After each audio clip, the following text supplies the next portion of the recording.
Hola, ¿cómo están? Bienvenidos a una videocolumna más aquí en el canal de Jesús Escobar Tobar. Y en esta ocasión vamos a platicar sobre el saldo del sexenio de Andrés Manuel López Obrador a unos días de concluir su mandato. Pues fue toda una etapa en la historia de este país, significó un parteaguas en varios aspectos, con sus límites en otros, y por eso creo que es importante platicarlo relativamente a fondo. Yo quería hacer un análisis muy completo sobre qué había sido lo más relevante secretaría por secretaría. No me ha dado la vida, les he de confesar, con la carga de trabajo que tengo actualmente. Quizá algún esbozo de alguna secretaría, pero después pensé que más allá de lo que ocurrió en cada una de las secretarías, digamos a detalle en términos de política pública, creo que hay algunos aspectos que van a trascender históricamente. El primero de ellos es que yo sí veo una ruptura con el modelo neoliberal en varios aspectos. Me parece que el sexenio de López Obrador sí marca el fin de la era neoliberal en México, más allá de que sigue el capitalismo, por supuesto, siguen ocurriendo lamentablemente muchos abusos en contra de los sectores más vulnerables, pero digamos la lógica de privatizaciones, que fue uno de los pilares del proyecto neoliberal, se detuvo durante este proyecto estatista de López Obrador, que de alguna manera buscó resarcir muchos de los daños que se habían ocasionado durante todo el periodo neoliberal, que empieza con Miguel de la Madrid a mediados de los 80s y que se extiende, se profundiza con Carlos Salinas de Gortari, el Tratado de Libre Comercio de América del Norte, continúa con Ernesto Zedillo, que ahora es un cadáver político que están tratando de revivir en la derecha muy a destiempo, porque digamos ya se aprobó la reforma al Poder Judicial y apenas lo están sacando ahí, tratando de revivir a la momia de Ernesto Zedillo. Y lo mismo con Vicente Fox, Felipe Calderón, Enrique Peña Nieto, que trataron de profundizar este proyecto de entregar a los grandes capitales el territorio a través de procesos de privatización de toda índole, ¿no? Entonces me parece que hubo un esfuerzo muy importante por reestatizar y recobrar algunos bienes en propiedad del Estado. Lo vimos con los grandes proyectos de infraestructura, lo vimos con la compra y la creación de Mexicana de Aviación en una segunda etapa. Lo vimos en la política energética, que me parece que fue uno de los grandes aciertos del sexenio de López Obrador, en tratar de resarcir el gran desastre que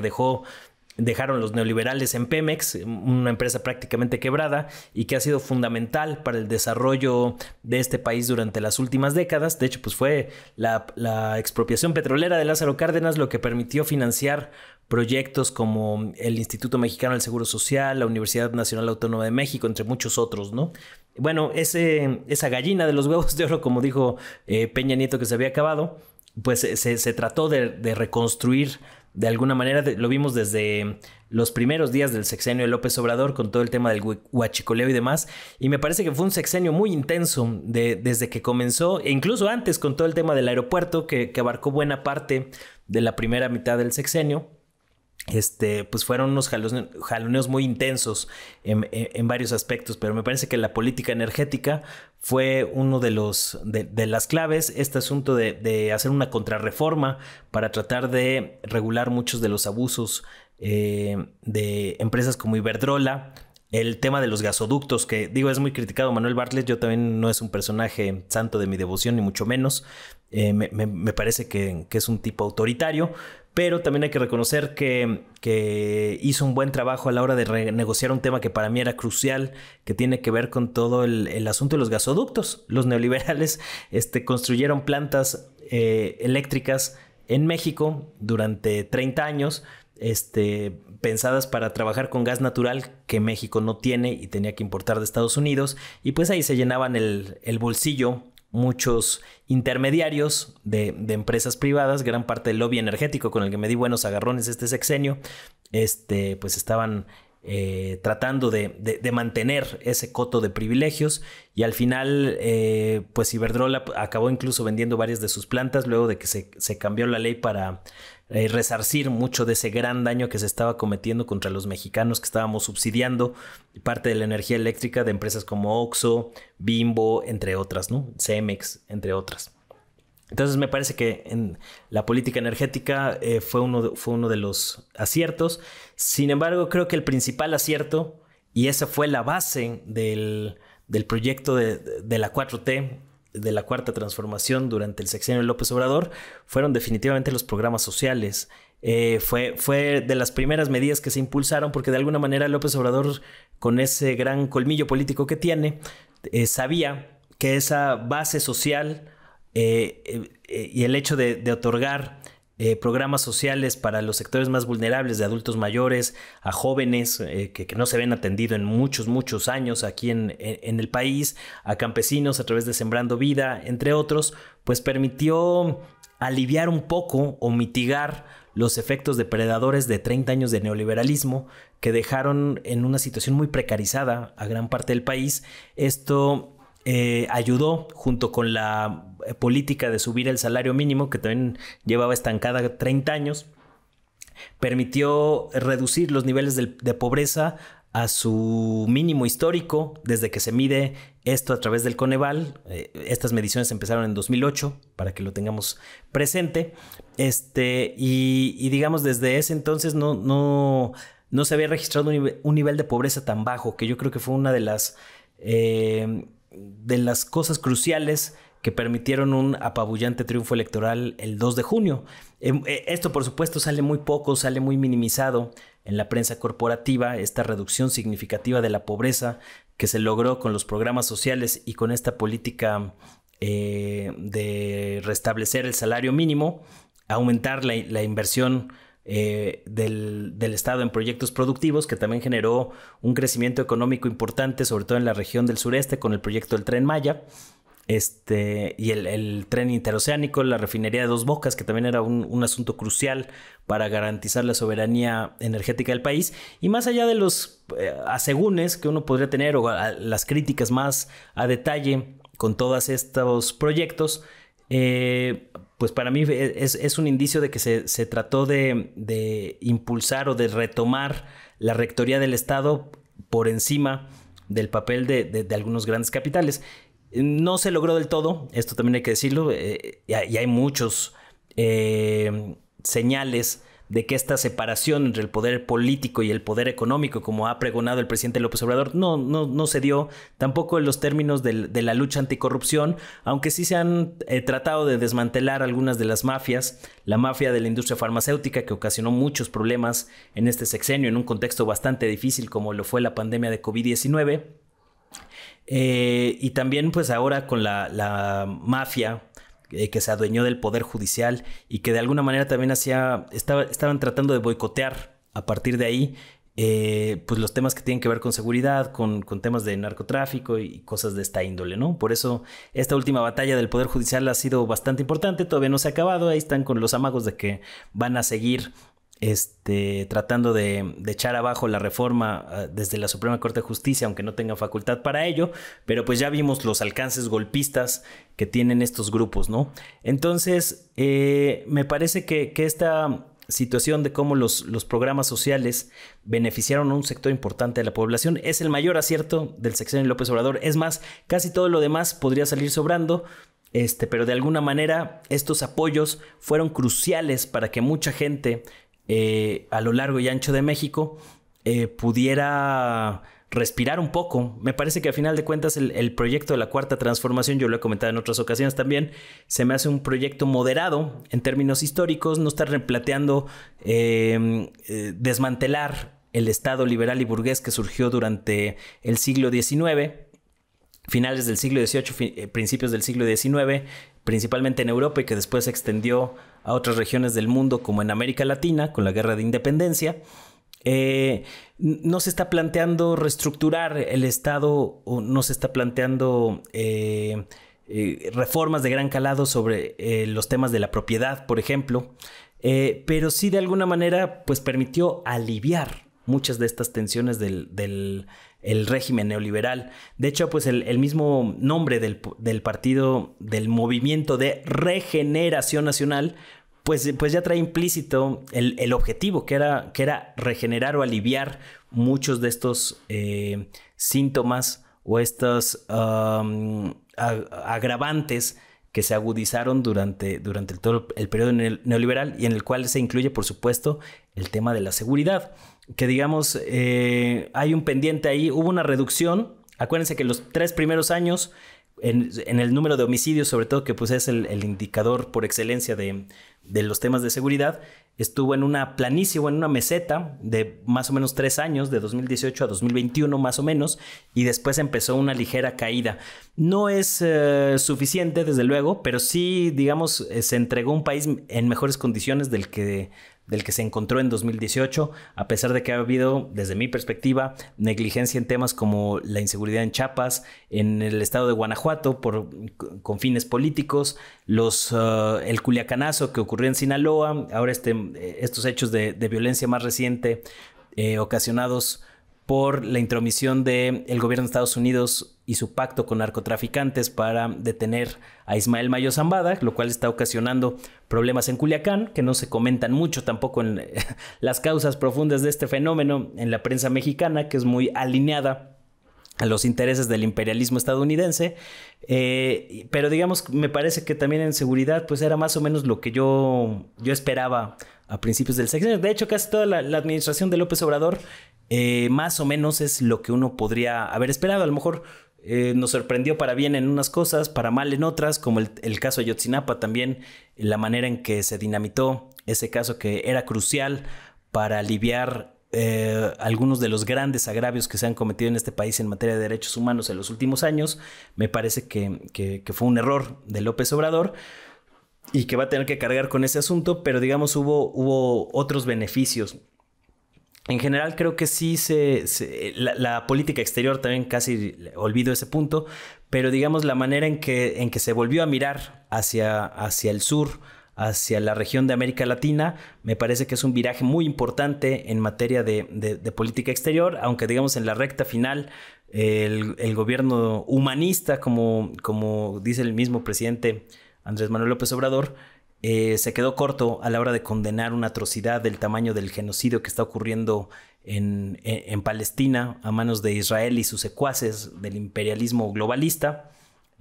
principalmente articulado desde Estados Unidos, Reino Unido y compañía, y la Unión Europea. Pero digamos, este esfuerzo por tratar de acercarse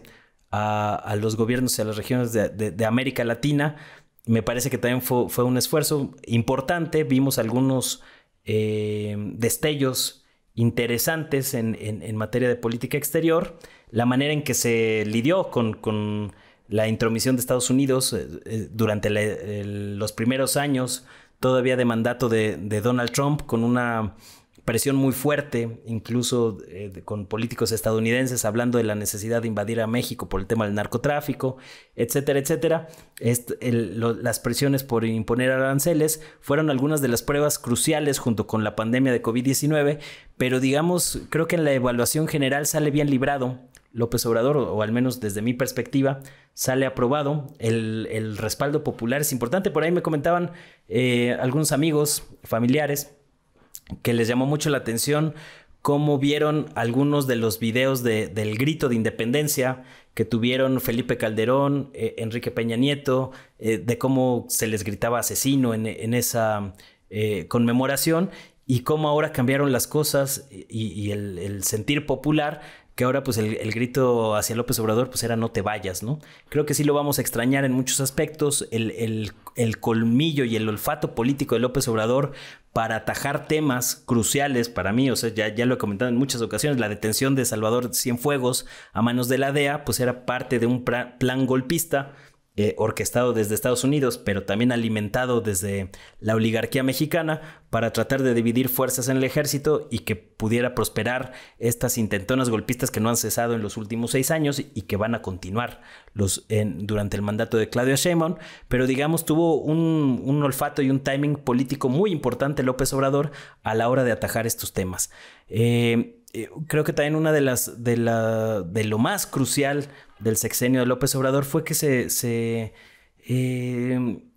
esta frase de fuera máscaras permitió identificar y reconocer mejor a mucho farsante que durante mucho tiempo se vendió como demócrata, como promotores de la alternancia, la democracia, como se le llamó, a lo que en realidad fue un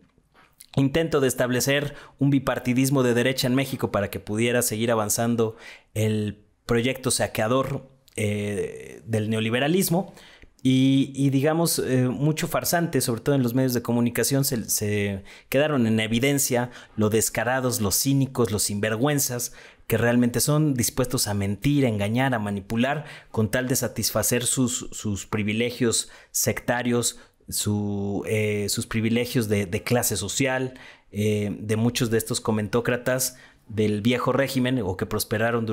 con el viejo régimen y que sacaron el cobre muy rápido de cómo pues se vendían como demócratas, pero en realidad son instrumentos de la oligarquía que está tratando de regresar al poder. Me parece que se queda muy corto el gobierno de López Obrador en materia de medios de comunicación. Urge no nada más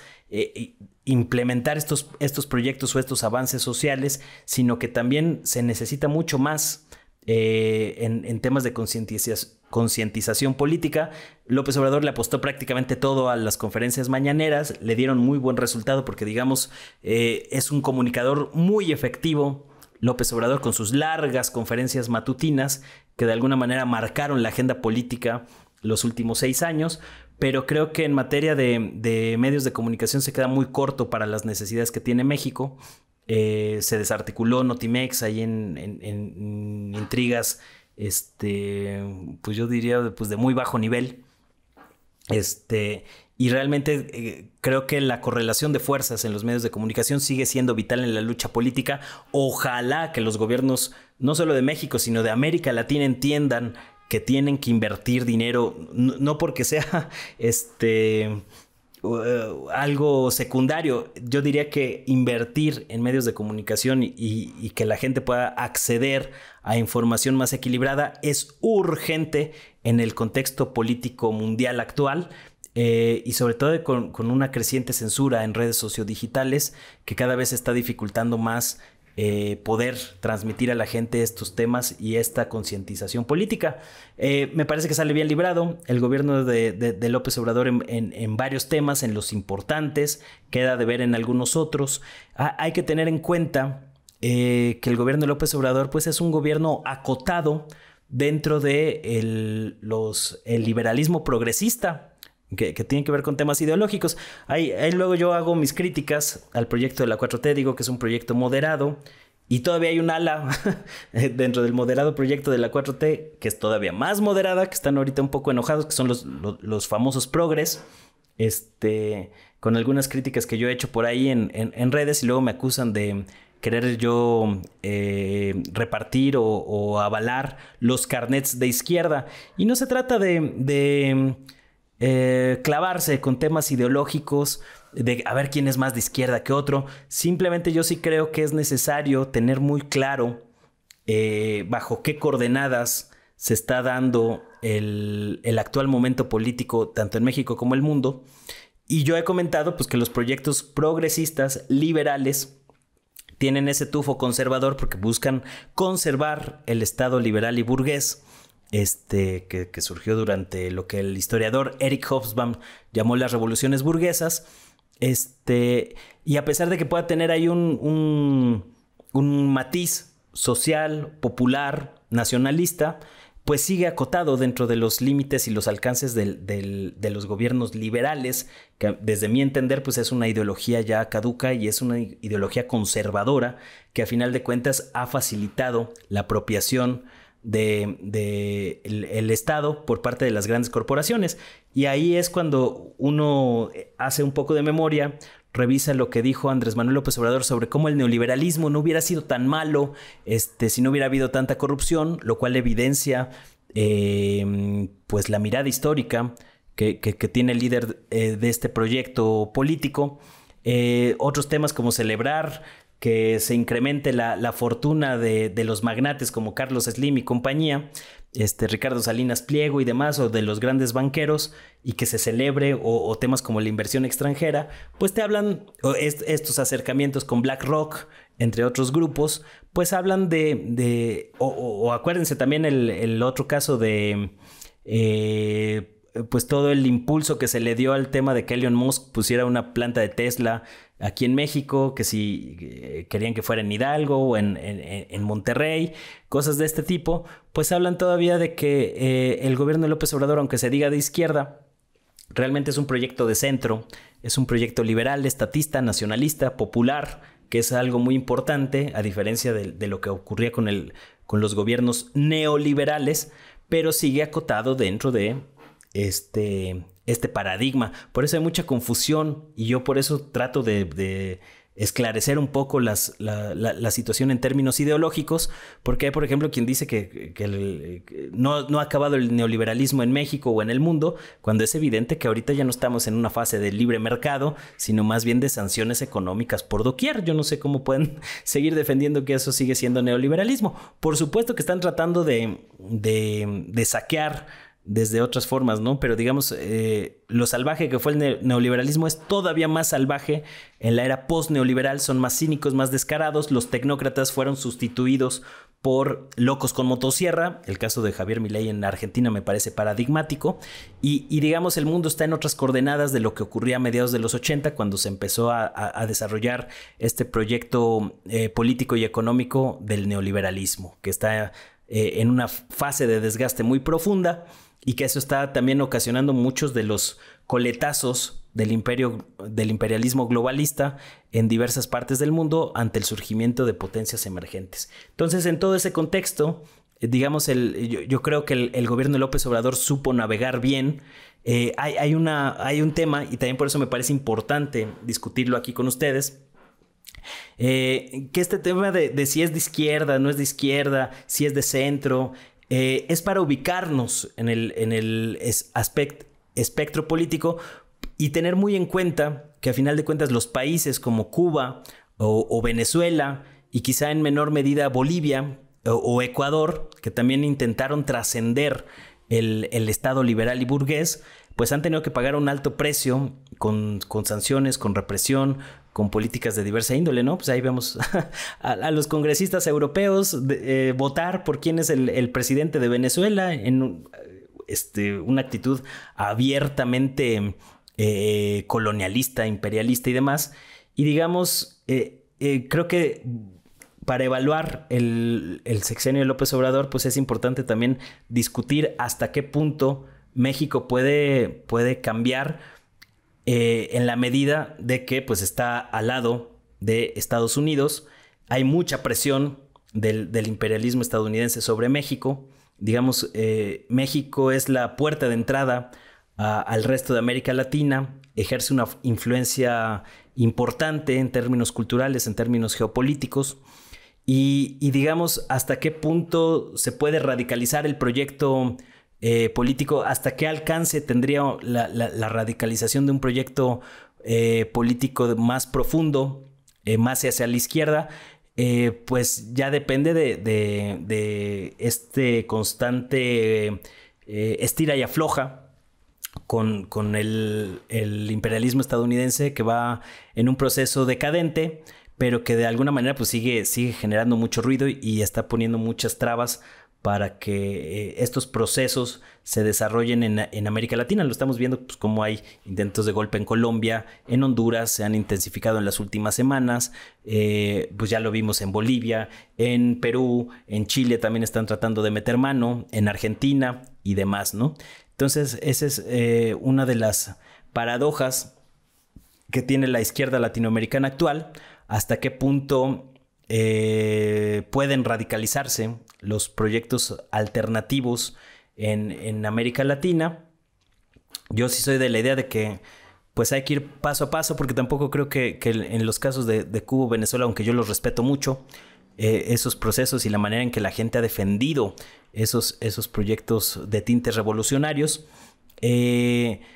qué tan aplicables son en México. Cuando uno ve la resistencia tan grande que hay por parte de la derecha, de la oligarquía, de los capitales extranjeros, del imperialismo estadounidense y de todo lo que eso implica, para cambios relativamente moderados en términos históricos como los que hemos visto en el sexenio de López Obrador, moderados pero no por eso menos importantes o menos trascendentes. Ojo con eso, hay que tener por eso claridad conceptual en lo que hablamos. Pues nos queda claro que la posibilidad de cambios más profundos pues están muy acotados porque la soberanía mexicana está muy endeble todavía en términos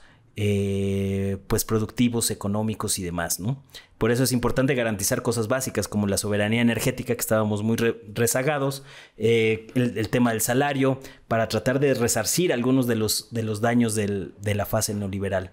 Pero digamos, también al mismo tiempo, pues es importante que nosotros como comunicadores tratemos de generar conciencia política y tratar de radicalizar las posturas ideológicas. A lo mejor no son aplicables del todo una radicalización o un programa así sumamente radical en la realidad mexicana, pero creo que es importante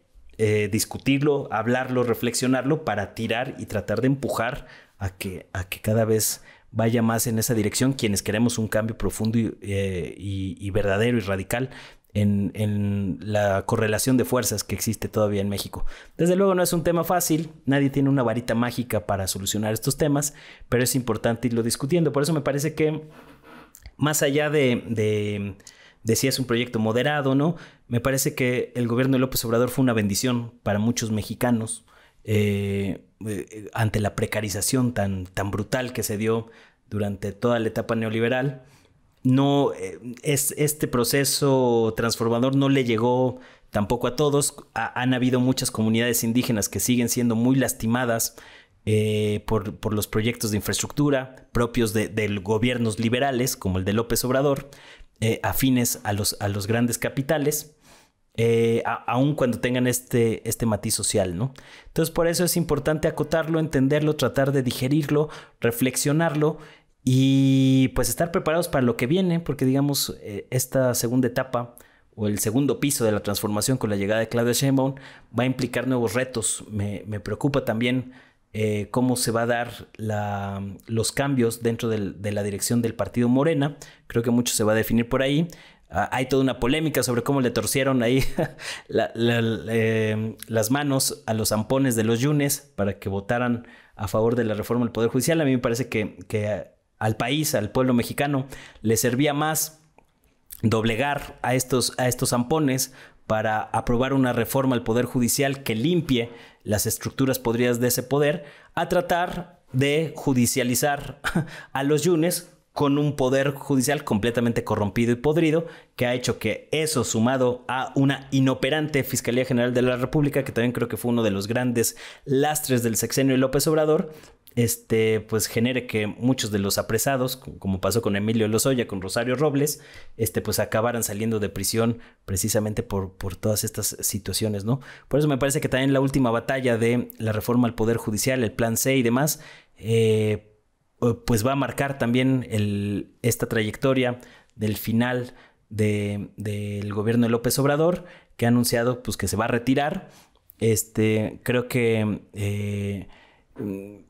aunque él sí efectivamente va a retirarse, a tratar de reflexionar, de escribir algunos libros, tener tiempo para pensar y meditar en otras cosas de mayor calado,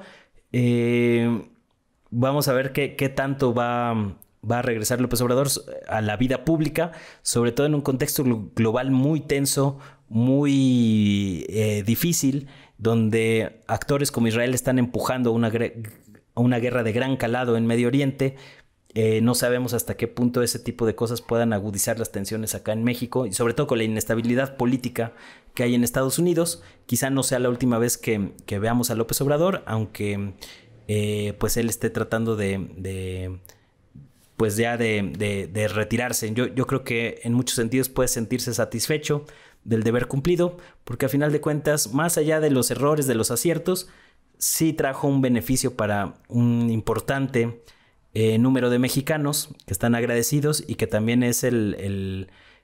motor o gran parte de la fuerza política que ha acumulado el López Obradorismo como movimiento en los últimos años, y por supuesto que esto va a generar un parteaguas. Ya lo ha generado simplemente al observar la correlación de fuerzas en los partidos políticos, ¿no? La manera en que ha cambiado la correlación de fuerzas de los partidos en México en los últimos 10 años, de 2015 a 2024 que estamos ahorita, es impresionante. Es parecido a un proceso no revolucionario, pero sí reformista de gran calado, ¿no? Como quizá en su momento se dio el proceso de la reforma de Juárez, aunque yo todavía la veo de menor alcance histórico. No veo una separación del poder económico como en su momento se dio entre la separación iglesia-estado, pero bueno, son de estos temas de alcance filosófico que debemos revisar de manera crítica. No podemos perder esa capacidad de mirar los hechos a nuestro alrededor sin fanatismos, sí con un bagaje conceptual y teórico que nos permita identificar ciertas cosas que están ocurriendo a nuestro alrededor, medirlas, tomarlas en su justa dimensión, pero siempre con espíritu crítico. Me parece que a medida que sigamos observando la realidad mexicana con un espíritu crítico, podremos avanzar en la concientización del pueblo mexicano, y eso nos puede ahorrar muchos malos tragos ahora que las huestes golpistas de la oligarquía pues están ahí al acecho, esperando cualquier debilidad, cualquier resquebrajamiento mínimo dentro de este proyecto de la 4T para tratar de regresar al poder pues de la manera que sea, ¿no? Entonces hay que estar muy atentos a toda esa situación. ¿Ustedes cómo han visto? ¿Cuáles creen que son los mayores logros y los mayores pendientes del sexenio de López Obrador? ¿Qué les ha parecido estos últimos 6 años de concientización política? Que también me parece de lo más trascendente. Y pues aquí estoy leyendo atento sus comentarios sobre este y otros temas. Entonces, como siempre, un gusto saludarlos y nos vemos por acá la próxima semana. Sigo muy atento a todos sus comentarios. Chao, chao.